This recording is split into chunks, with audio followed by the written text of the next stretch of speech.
Hindi pa rin umaalis sa West Philippine Sea ang tinaguriang monster ship ng China Coast Guard na umaaligid malapit sa may Zambales.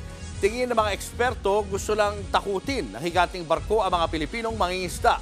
Nasa frontline na balitang yan, si Ria Fernandez. Hapon nitong Sabado nang madetect ng Dark Vessel Detection System ng Canada ang isang dambuhalang barko ng China, ilang kilometro lang mula sa Capones Island sa Zambales.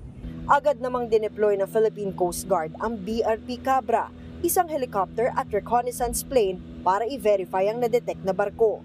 Pagdating sa lugar, dito na bumungad sa kanila ang 5901 monster ship ng China Coast Guard.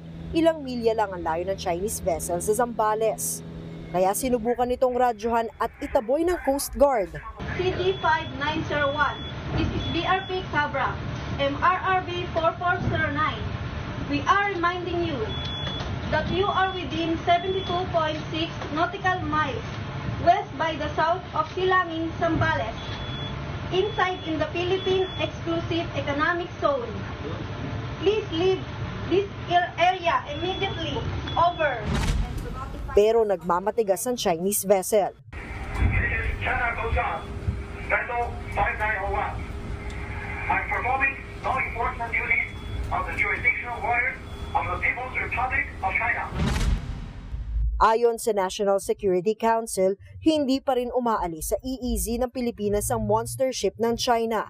Tingin ng NSC, gusto lang nitong manakot. Mukhang parte ito ng intimidation, parte ito ng coercion, aggression, deception na ginagawa ng China.